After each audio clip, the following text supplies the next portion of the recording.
1. యాకోబు తన కుమారులను పిలిపించి ఇట్లనెను, మీరు కూడిరండి, అంత్యదినములలో మీకు సంభవింపబోవు సంగతులను మీకు తెలియచేసెదను. 2. యాకోబు కుమారులారా, కూడివచ్చి ఆలకించుడి, మీ తండ్రి అయిన ఇశ్రాయేలు మాట వినుడి. 3.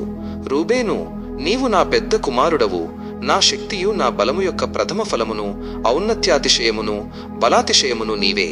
4. నీళ్లవలె చంచలుడవై నీవు అతిశయము పొందవు, నీ తండ్రి మంచము మీదికెక్కితివి, దానిని అపవిత్రము చేసితివి, అతడు నా మంచము మీదికెక్కెను. 5. షిమ్యోను లేవి అనువారు సహోదరులు, వారి ఖడ్గములు బలాత్కారపు ఆయుధములు. 6. నా ప్రాణమా వారి ఆలోచనలో చేరవద్దు, నా ఘనమా వారి సంఘముతో కలిసి కొనవద్దు. వారు కోపము వచ్చి మనుష్యులను చంపిరి, తమ స్వేచ్ఛ చేత ఎద్దుల గుదికాలి నరములను తెగగొట్టిరి. 7. వారి కోపము వేండ్రమైనది, వారి ఉగ్రతయు కఠినమైనది, అవి శపింపబడును. యాకోబులో వారిని విభజించెదను, ఇశ్రాయేలులో వారిని చెదరగొట్టెదను. 8. యూదా, నీ సహోదరులు నిన్ను స్తుతించెదరు, నీ చెయ్యి నీ శత్రువుల మెడమీద ఉండును, నీ తండ్రి కుమారులు నీ ఎదుట సాగిలపడుదురు. 9. యూదా కొదమ సింహము, నా కుమారుడా, నీవు పట్టినదాని తినివచ్చితివి. సింహము వలెను గర్జించు ఆడు, సింహము వలెను అతడు కాళ్లు ముడుచుకొని పండుకొనెను, అతని లేపువాడెవడు? 10.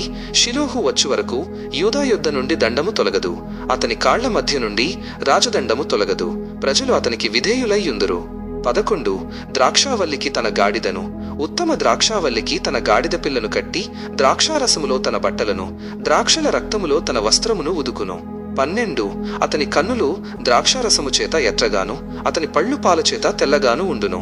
13. జెబూలూను సముద్రపు రేవున నివసించును, అతడు ఓడలకు రేవుగా ఉండును, అతని పొలిమేర సీదోను వరకు నుండును. 14. ఇషాఖారు 2 దొడ్ల మధ్యను పండుకొనియున్న బలమైన గార్ధబము. 15. అతడు విశ్రాంతి మంచిదగుటయు, ఆ భూమి రమ్యమైన దగుటయు చూచెను, గనుక అతడు మోయుటకు భుజము వంచుకొని వెట్టిచేయు దాసుడగును. 16.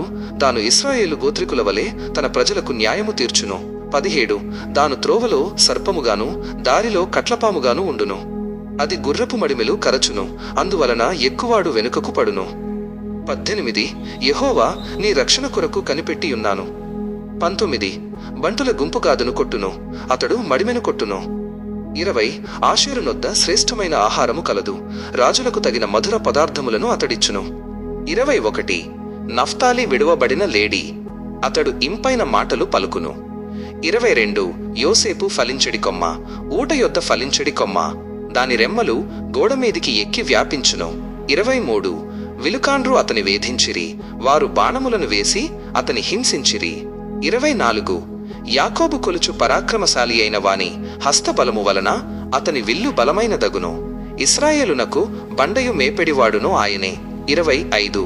నీకు సహాయము చేయు నీ తండ్రి దేవుని వలనను, పైనుండి మింటి దీవెనలతోనూ, క్రింద దాగియున్న అగాధ జలముల దీవెనలతోనూ, స్తనముల దీవెనలతోనూ, గర్భముల దీవెనలతోనూ, నిన్ను దీవించు సర్వశక్తుని దీవెన వలనను అతని బాహుబలము దిట్టపరచబడును.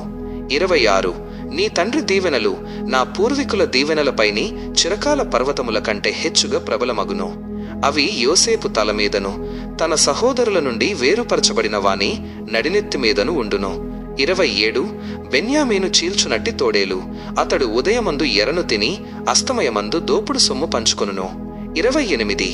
ఇవి అన్నియు ఇశ్రాయేలు 12 గోత్రములు, వారి తండ్రి వారిని దీవించుచు వారితో చెప్పినది ఇదే, ఎవరి దీవెన చొప్పున వారిని దీవించెను.